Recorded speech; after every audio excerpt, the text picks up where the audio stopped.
Obrigado, louvor. Podem descansar. Aleluia.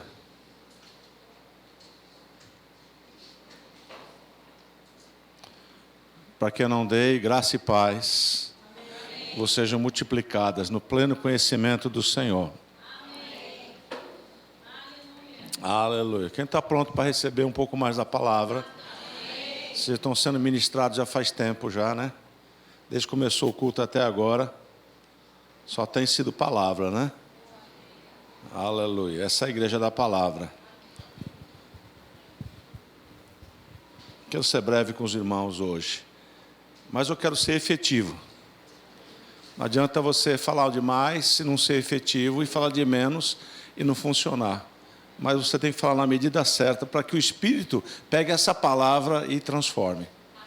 Amém? Então, hoje eu me coloco como um vaso na mão dele, para que a glória seja toda dele. Não o meu desempenho, mas o desempenho do Espírito.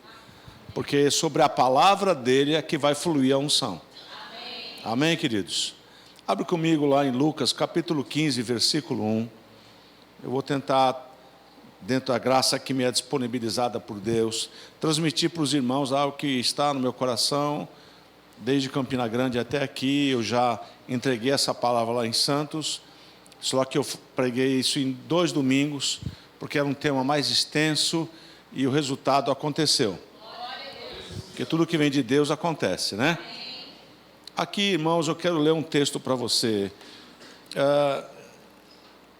Aqui, Lucas está relatando, Lucas é um médico daquela época, que escreveu detalhadamente o que chegou até ele.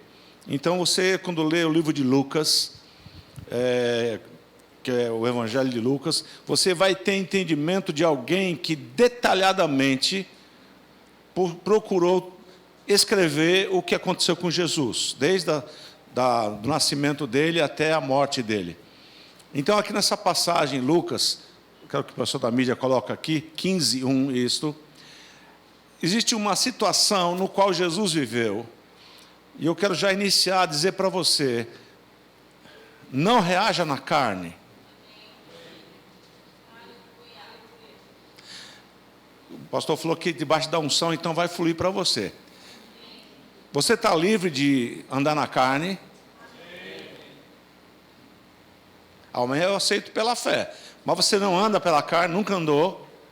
Quem já andou na carne aqui? Agora eu pergunto, é para você andar na carne? Não. Então aqui vai ter uma ação que pessoas estão falando com Jesus. Deixa eu dizer bem claro para você, porque essa palavra vai impactar você se você deixar. Aproximavam-se de Jesus todos os publicanos e pecadores para o ouvir. Quem sabe o que é um publicano? Deixa eu dizer, não leia a Bíblia sem saber o que está lendo.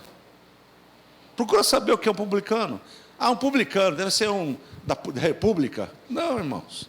Era aquela pessoa que Roma colocava para receber imposto dos judeus. Pensa se era uma pessoa amada. Era amada pelos judeus. Veja, irmãos, quem dominava aquela região eram os romanos. Exército de mão forte. Então, eles queriam o que daquela região? Dinheiro, ou as riquezas. Então, colocavam pessoas da própria região para tomar conta, para arrecadar. E como é que chamavam eles? Então, era um judeu publicano. E aqui está dizendo que essas pessoas, os publicanos e os pecadores, se aproximavam de Jesus para fazer o que com ele? Ouvir. Versículo seguinte. De quem partia a murmuração, a reclamação? Fariseus e escribas. Quem eram os fariseus? Era a doutrina mais ferrenha, eram os xiitas daquela época. Procuravam seguir a lei ao pé da letra. Não é isso? E quem eram os escribas? A palavra já está dizendo, é o que escrevia. É aquele que escrevia a lei, copiava a lei. Porque naquela época, irmãos, não tinha papel. Diga, não tinha papel. A pergunta, em que eles escreviam? Dois são conhecidos, pele de animal e papiro. que vinha do Egito. Então, nessas duas formas, então a escrita era muito rara naquela época. E agora, a tradição que os judeus recebiam era uma tradição oral. Um passava para o outro, um passava para o outro. Só que na tradição oral, se não tomar cuidado, um evento acaba chegando na outra ponta de outro jeito. Então, por isso tinha os escribas. Então, o escriba, por tanto escrever, ele sabia da Bíblia. A Bíblia qual? A nossa? Não, a do Velho Testamento. Está comigo? Não. Então, essas pessoas aqui, os fariseus e escribas, murmuravam e diziam assim: ele recebe pecadores e come com eles. Irmãos, receber pecador já era algo grave para um judeu. Comer com ele, então, acabou. E de quem estavam acusando que fazia isso? De novo, vocês estão aqui? Os escribas e fariseus estavam falando de quem? Dizendo que ele comia e recebia pecadores e publicanos. Agora, deixa eu explicar algo para você no versículo 3. Vamos lá. Então lhe propôs Jesus uma parábola, ou parábola. O que é uma parábola? É algo verdadeiro? Não, é uma história para você entender algo espiritual. E sabe, querido, quem já viu falar da parábola dos 2 filhos? Que um pai tinha 2 filhos, o mais novo e o mais velho. Como é que chamavam eles na Bíblia? O filho mais novo, como é que chamavam ele? Não tem nem nome, mas chamavam ele de pródigo. Eu não gosto de falar pródigo porque a Bíblia não fala. Eu estou vigiando para não falar o que a Bíblia não fala. Ele é o filho mais novo. E que pela história que Jesus contou, ele voltou para ir o pródigo. Mas deixa eu dizer para você uma coisa. Jesus conta 3 parábolas por causa dessa provocação. Eu quero dizer algo para você, porque ele falou para mim agora há pouco. Não provoque Jesus. Uma mulher provocou ele. E dele saiu o poder.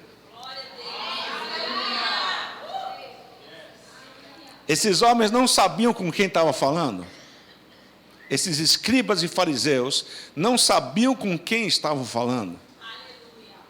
Porque reclamavam de algo que eles não sabiam o que estavam falando. Só viram e julgaram. E vamos ver Jesus agora responder a eles através de parábolas. Vamos ler. Qual dentre vós é o homem que, possuindo 100 ovelhas e perde uma delas, não deixa no deserto as 99 e vai em busca da que se perdeu até encontrá-la? Agora, vamos ver o que acontece quando ele acha ela, no versículo seguinte. E achando-a, põe ela nos ombros e cheio de júbilo. Vamos lá? E indo para casa, reúne quem? Amigos e vizinhos, dizendo-os: alegrai-vos comigo, porque já achei a minha ovelha perdida. Jesus já começa a dizer para eles, eu vou dizer agora parafraseando, como diz o pastor dessa igreja aqui, vou parafrasear com vocês. Ele foi provocado e dele saiu virtude. Porque ele podia dizer: quem são vocês para falar assim comigo? Ele podia aceitar o convite para andar na carne. Ele falou: não, eu vou trazer algo que vai trazer edificação até para a Praia Grande. E às vezes, queridos, nós entramos fácil numa provocação. Quem já foi provocado aqui a andar na carne? Agora, levanta a mão de novo. Quem já andou? Hoje é o dia de cura para você. Veja que aqui quando ele acha, eu fiz uma conta lá em Santos, eu vou repetir para você. Sabe quanto custa uma ovelha? Quem sabe me dizer? Se alguém souber aí, vai ganhar R$2.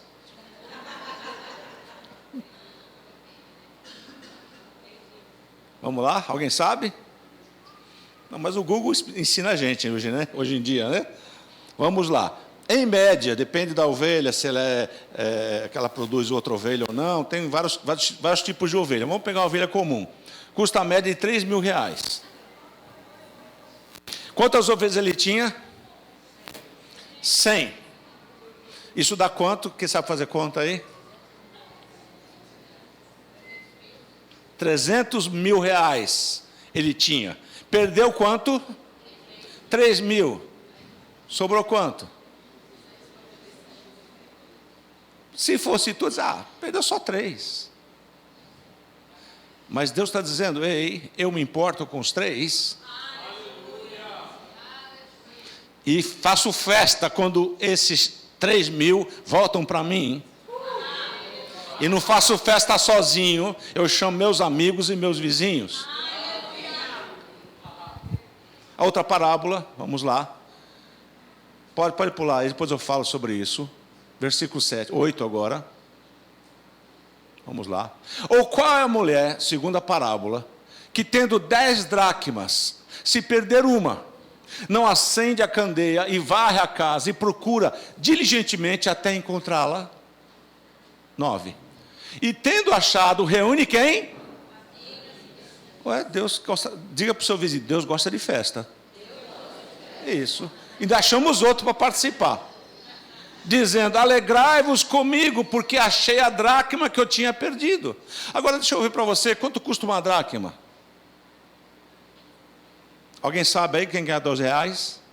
Não, ninguém pesquisou, só eu, né? 100 reais. 100 ou 120, depende, é um dia de trabalho de um trabalhador, que equivale uma dracma, equivale a um denário, que era um dia de trabalho. Então, um ajudante daquela época ganhava um denário ou uma dracma. Vamos pôr aqui 100, 150 reais. Ela tinha quanto? 10. Dá quanto de valor? 1.000 reais. Ela perdeu quanto? 100. Sobrou quanto? Perdeu 1.000, perdeu 100. Mas esse 100, ela diz que varreu a casa inteira, acendeu uma luz, naquela época era candeia, e varreu a casa até achar. E quando achou, achei não. Ela falou, peraí, vizinhas, achei, vamos fazer festa? Quem está acompanhando?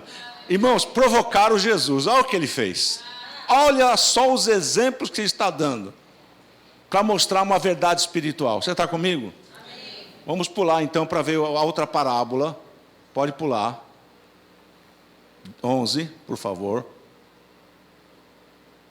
E continuou.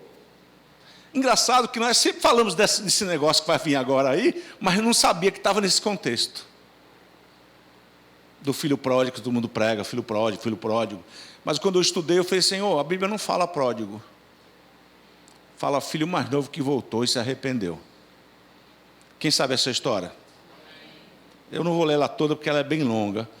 Mas quem já ouviu sobre isso? Olha, se alguém disser que nunca ouviu, eu leio para vocês. Alguém nunca leu sobre o filho pródigo? Só levanta a mão. Não pode mentir, irmãos. Estamos aqui na casa de Deus, hein?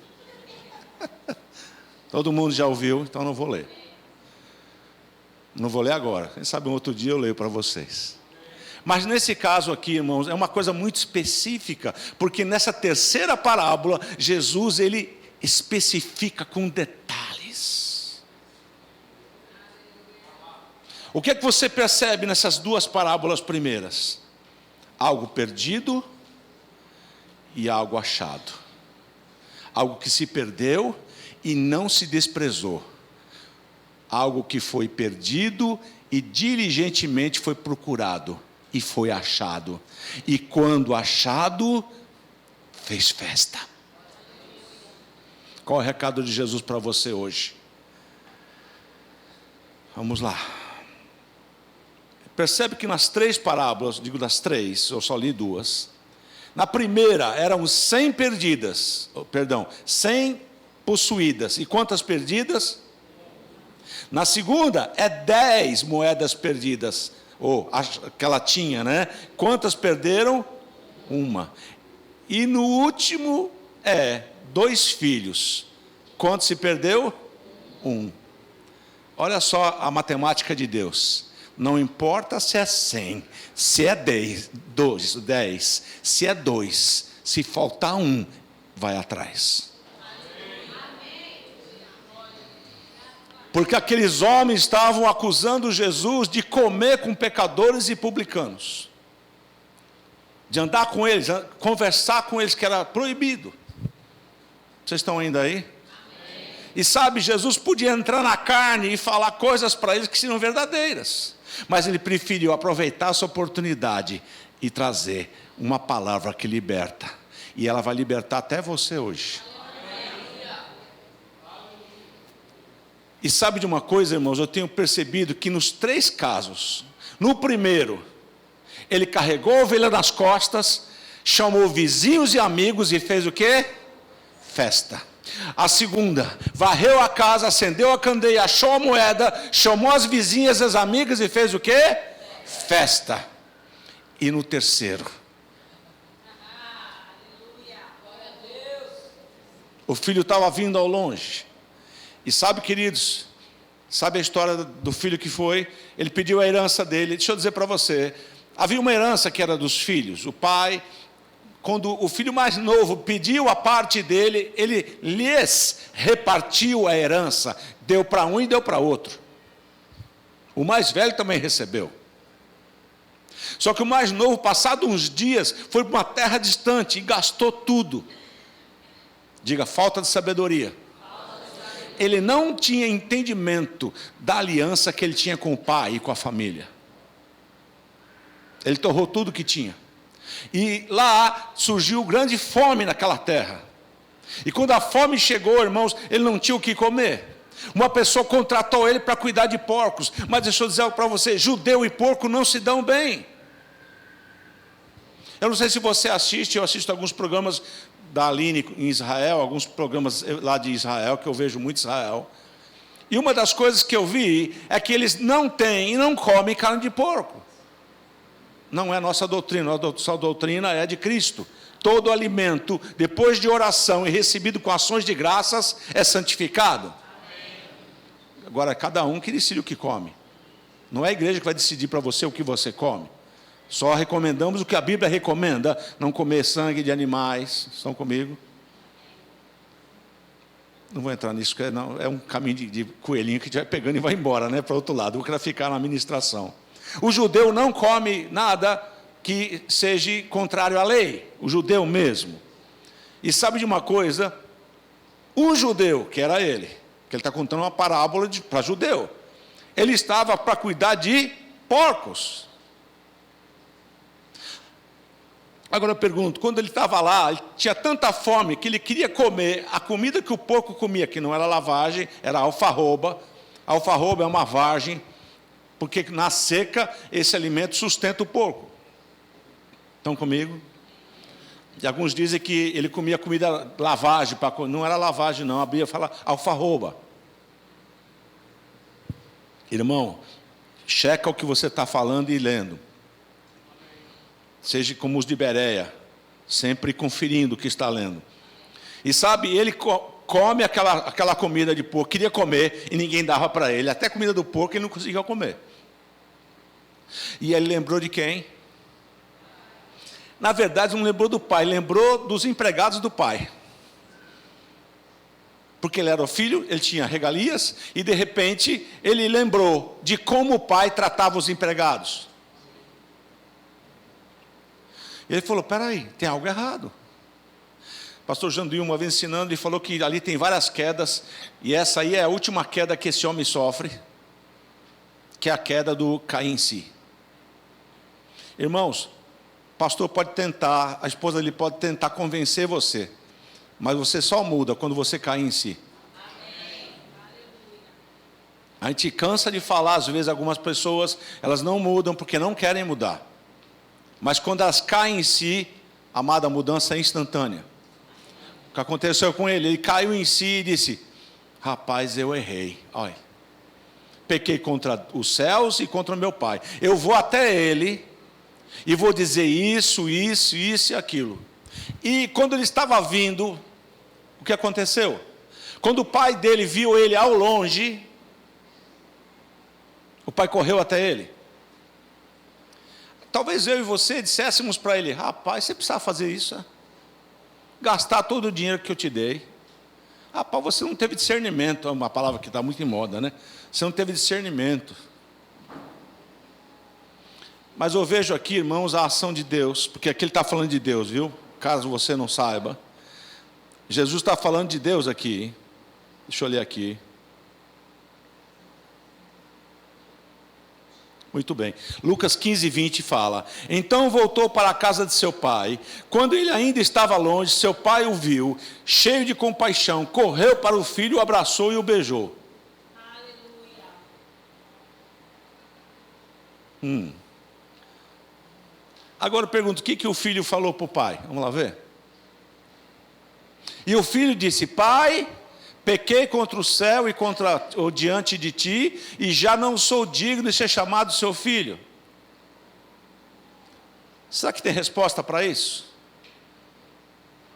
Ele está fazendo exatamente o que ele disse que faria. Segundo conselho para você essa noite: faça o que você disse que faria. Vou repetir de novo. Se você prometeu algo, faça, ou não prometa. Porque você não peca. O que ele planejou, ele fez. Ele falou: eu vou me humilhar diante de meu pai. Lembra que isso aqui é uma história? Para trazer uma verdade espiritual por trás. E aqui no versículo 22 diz, vamos lá. O pai, porém, disse, para ele? Não, para os servos.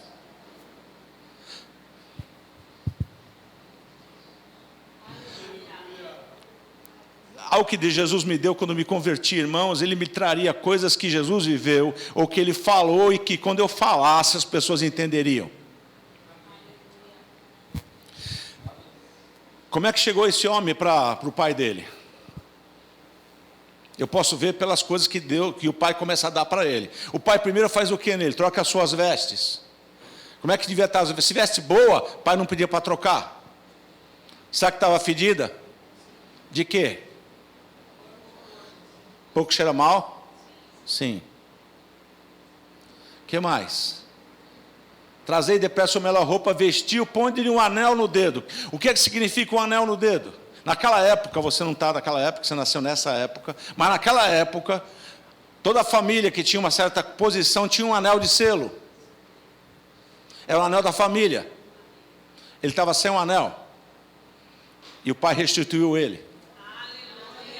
O pai reintroduziu ele na família, pondo o anel de volta. Como é que estavam os pés desse homem, irmãos? Descalço. Eu já vi filmes de Israel, lá é só pedregulho, irmãos. É deserto, coisa que queima o pé. E o pai veio e calçou os pés. O pai podia falar: filho, você fez uma arte. Quantas vezes a mãe aqui, pai, já não falou para o filho isso? Mas esse pai se reservou a falar somente o que salvava ele. Tudo que você vai falar para o seu filho que não presta, não vai trazer ele de volta. Outro versículo, 23. Trazei também, matai o quê? O que é que esse pai vai fazer agora? Uma festa. De novo, lá, 3 festas. 3 parábolas dizendo que... Irmãos, se você não gosta, se prepara, porque quando você chegar lá, vai ter festa.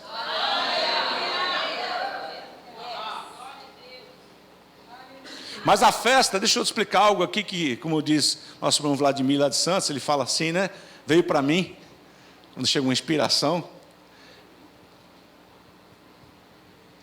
Existe uma festa. Quem gosta de festa aqui? Você gosta de festa? Eu vi que vocês gostam de festa, pular, dançar, glória a Deus, aleluia por isso. Mas a melhor festa que tem é aquela que acontece no céu. Não é quando você chegar lá ainda, não é essa que eu estou falando. Mas essa mesma parábola aqui, não essa do filho, mas a do outro, a da dracma e a outra da ovelha, fala que há grande festa diante dos anjos de Deus quando um pecador se arrepende. Esta é a verdadeira festa. Essa nossa aqui, a gente festeja, já vai para casa, acabou a festa e volta a andar na carne de novo. Não, não volta não. A festa que Deus quer é de pessoas arrependidas. Essa tem valor para Ele. Você festejar e pular é natural.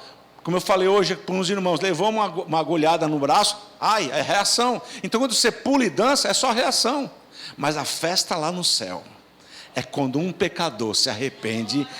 Tem festa e não é pequena não, irmão. Ele disse um pecador. Vocês estão aí, não? Aleluia. Você pode perguntar, mas o que é que tem a ver isso com a gente? Vou te mostrar Isaías 60:10.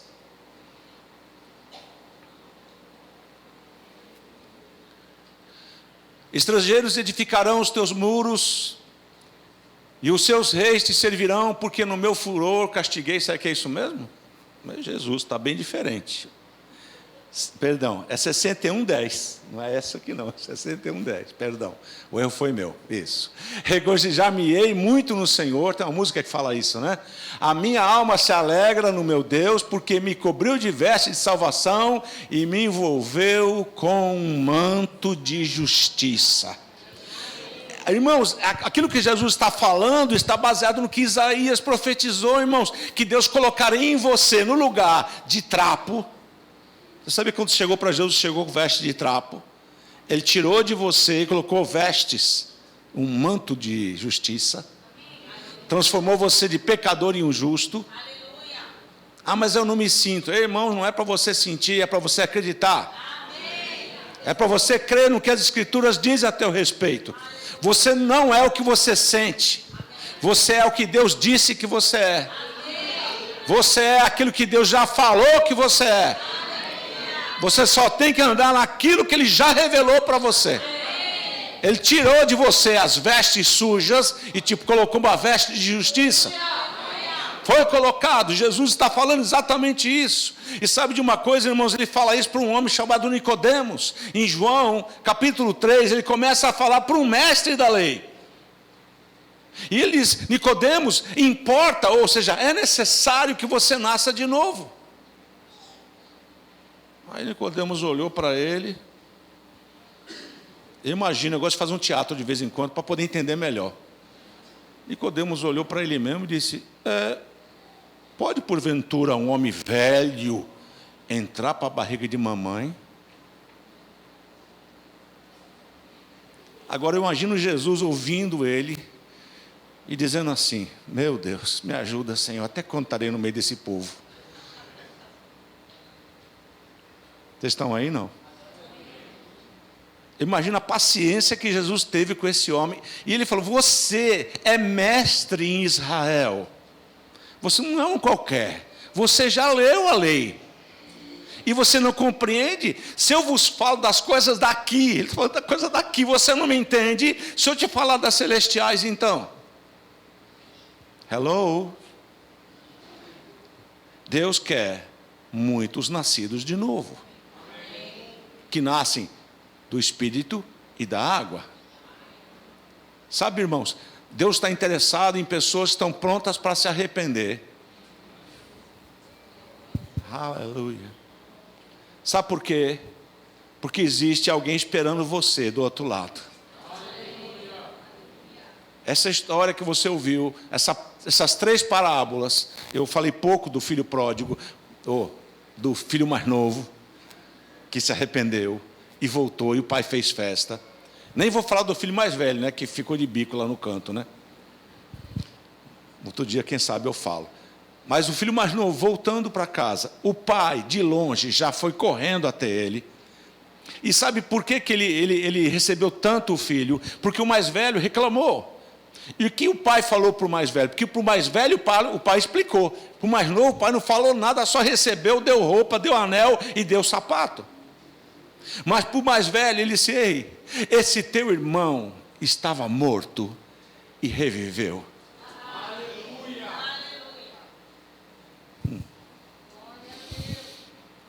Para quem Jesus está falando isso? Para aqueles homens dizendo, vocês não sabem que eles estão mortos. Eu estou pregando para eles viverem.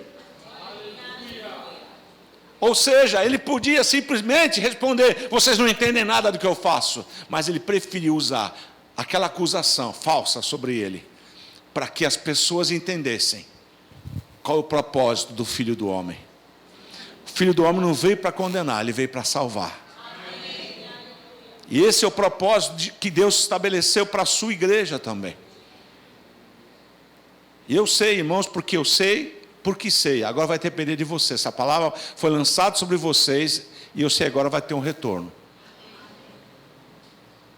Eu não sei o que você fez nesses últimos tempos, mas tem coisa que você precisa se consertar diante de Deus.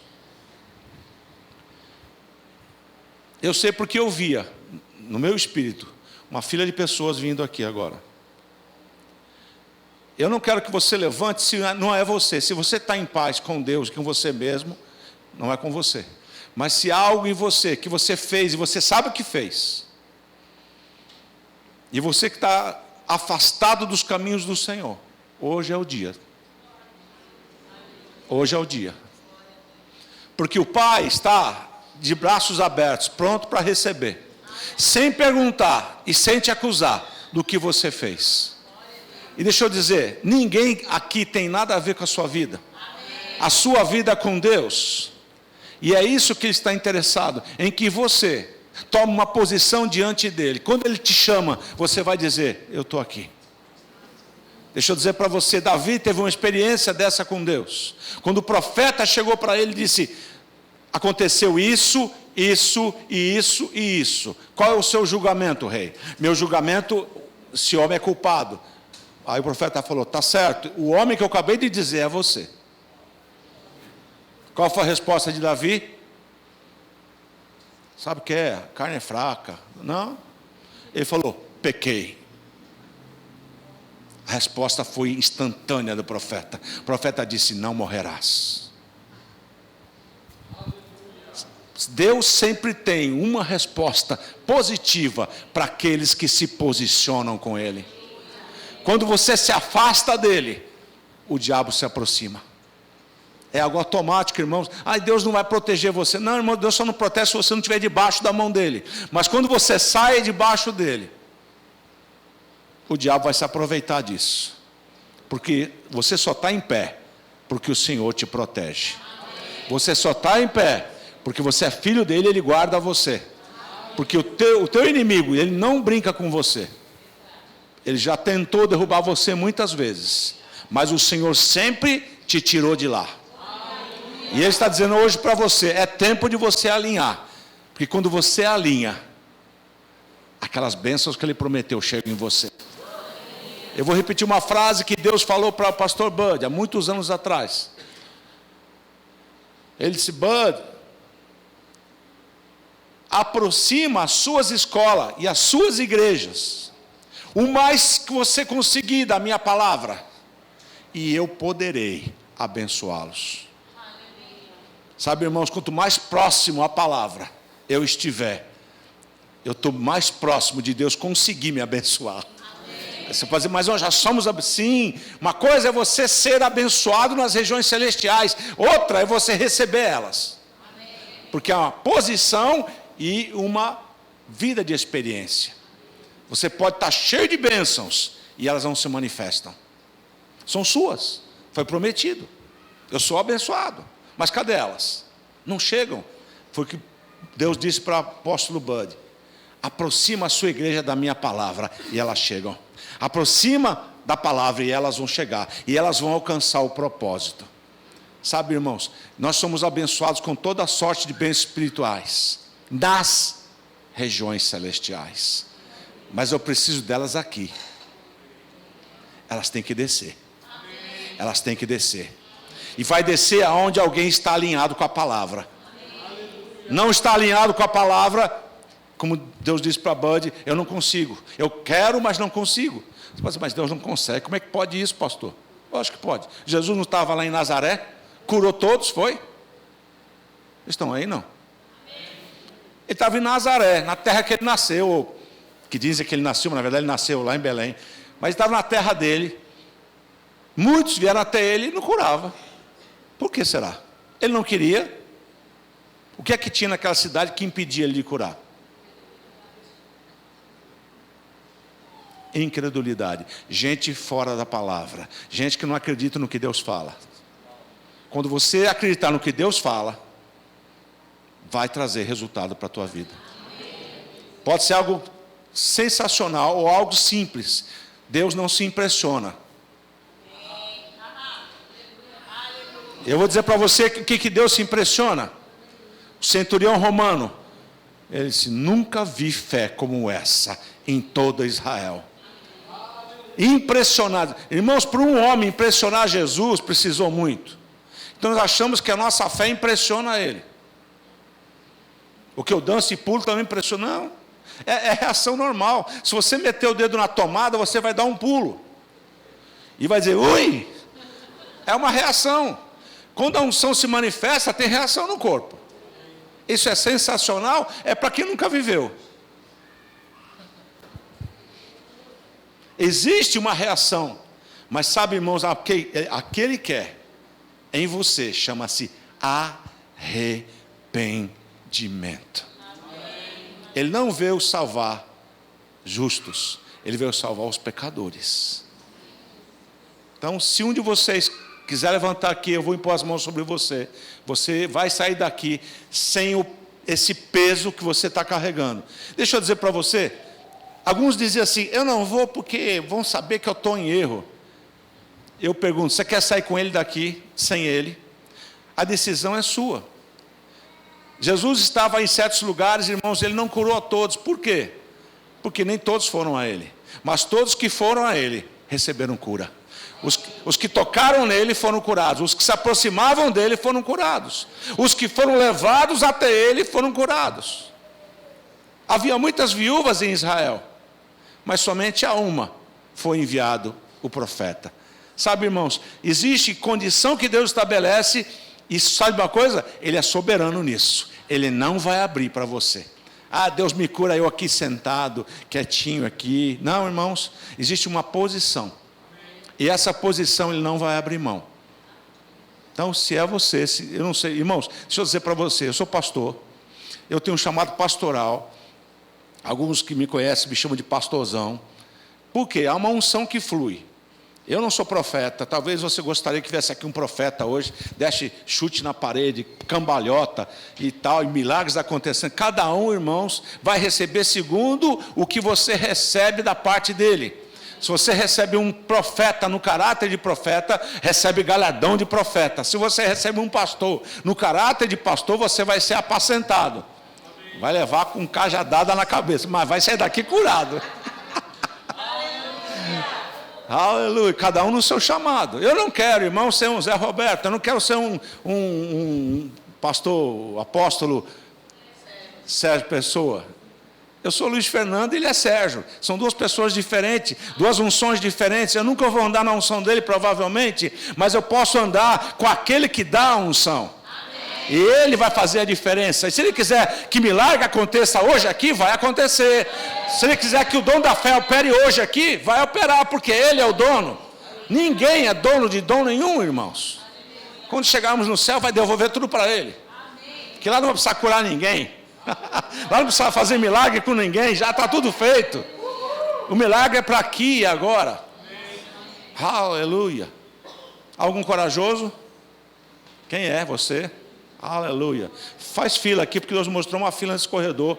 Ela ia até lá ao final. Existem coisas que só Deus e você sabem, e coisas que você precisa se alinhar. Seja o que for, irmãos. Seja o que for. Obedeça. Coloque-se na posição de sair sem o peso da culpa hoje. Pode ficar atrás dele. Aleluia. Cadê os diáconos? Por favor, venham cá. Esta unção veio com um propósito hoje. Tem diácono na igreja hoje? Oh, aleluia. A fila vai aumentar, pode ficar tranquilo. Até eu começar a orar, ela vai aumentar. Porque o Espírito Santo está falando no coração de alguém hoje. E dizendo, hoje é teu dia, vai lá. Hoje é o teu dia, vai lá. Hoje é o teu dia, vai lá, vai receber. Deus tem algo para você. Aleluia.